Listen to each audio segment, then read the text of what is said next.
Hey YouTube, it's AllPrime13 with another video.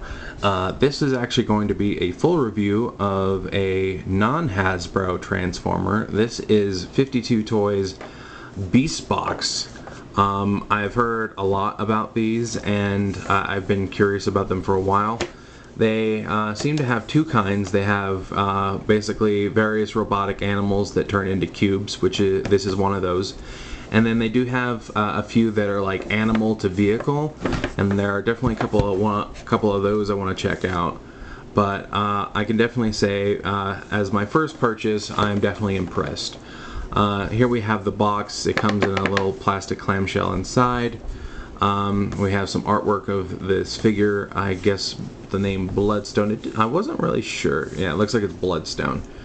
But yeah, here we have the cube, and then like mid-transformation, and then the final form. And I'm gonna be blunt with you guys, this is basically like a Nemesis colored Mecha Godzilla kind of thing, but oh my god, it is so cool. I absolutely loved it. I could not put it down after I opened it. He does come with one accessory, which is this cyber fire kind of thing. We got all our legal jargon here on the bottom, and that's pretty much it for the box. But since it's in here, I'm gonna pull out our instructions. Yeah, here we have this, and the instructions are fairly clear, which is always nice. But honestly, this guy was simple enough that I didn't actually need them the first run through, except for how to orient the arms, because I wasn't completely sure how to orient the arms. But other than that, yeah, okay, I did not know this was in here. I didn't see this when I opened him. Looks like there's a collector's card, and I'm assuming what is a catalog for their other products. Yeah, I did not I did not know this was in the box the first time. So, hi, look, we're all being surprised here. Okay, yeah. Put those instructions back because I want to keep them somewhere safe. I'm gonna put this all off to the side. But yeah, here he is. So yeah, it does come packaged like half transformed, and this plastic box is separate. It's sort of stored in this upper bit, and this is where the actual figure is in the box. Yeah, we'll go ahead and pop it up. I think it's just kind of cool to put like a cube container in there. But yeah, here's the fire accessory, and it sort of looks like, you know, lines on like a computer board or motherboard or something, almost, which I really think is cool. Well, come on. And yeah, it's really easy to just pull them out. But yeah, this is neat. I don't know how much I'll actually, you know, end up using this, but it's cool.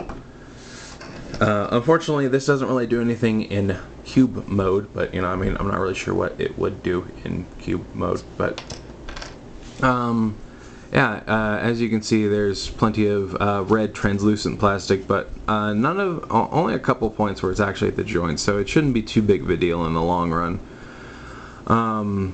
But yeah, this is how you orient the arms and the legs. I thought the arms had to sort of like sandwich over each other, but yeah, I couldn't quite figure it out, and they didn't. There are little tabs that hold them in place, and I wasn't getting them to fit on those quite right, so that's when I checked the instructions. But yeah, overall, he is very straightforward.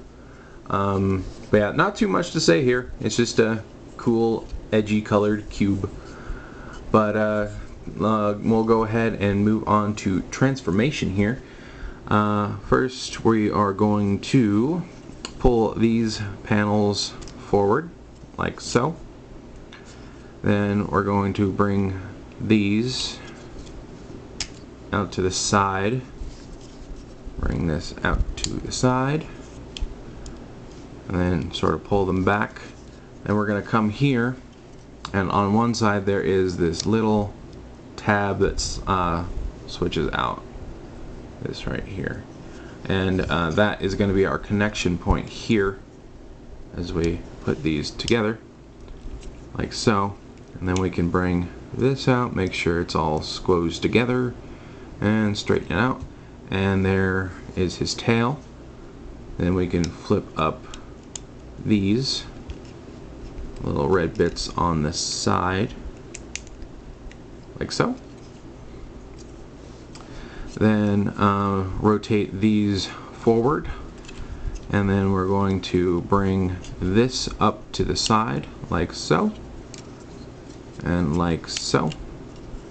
Then you're going to pull down on this, and then rotate this red piece, revealing that row of spikes. Going to do the same on the other side, like so. Then we're going to come here to the back and open this up, and then we're going to flip out all these dorsal plates. And like you can see why I say it's basically just a, you know, Mecha Godzilla. And nothing wrong with that. I am not disappointed in that. Then we're going to untab the legs, and then bring them down and to the side. Bring it down and to the side. Then we are going to flip out these claws, like so. Flip out these claws. Yeah, come on.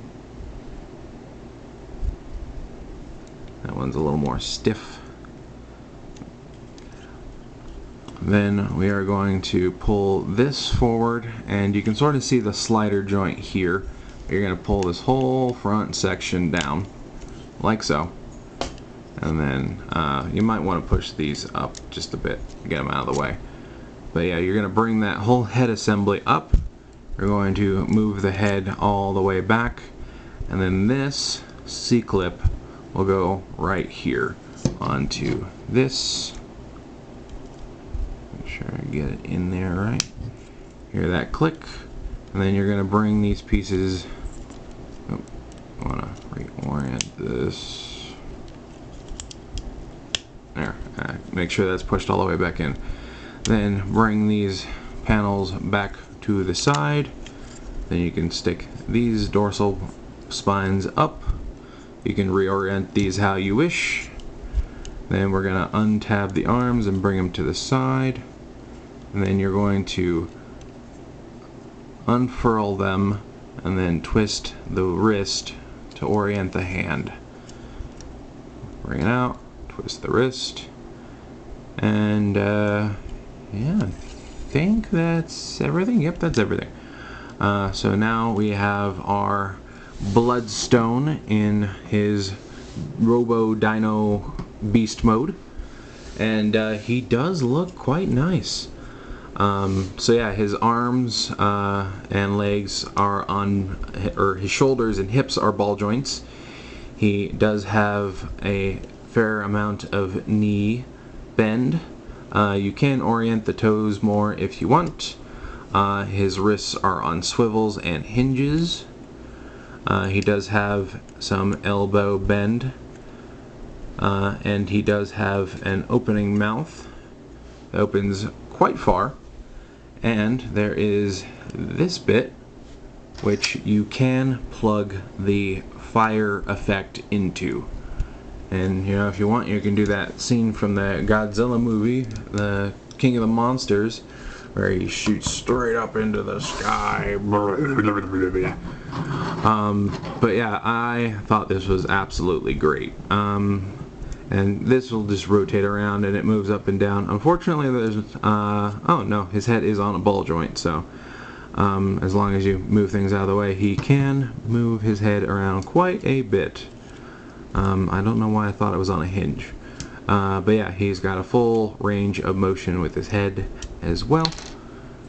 And yeah, just as my first foray into this, because 99% of the figures of the Transformers I own are official Hasbro characters, you know, to some degree. You know, some of them are third party, but yeah, I wasn't really sure about this at first because I wasn't really sure how I was going to feel about him having a cube for an alt mode, but I am not only pleasantly surprised, I am sold, because this guy I think was like $22 on Amazon.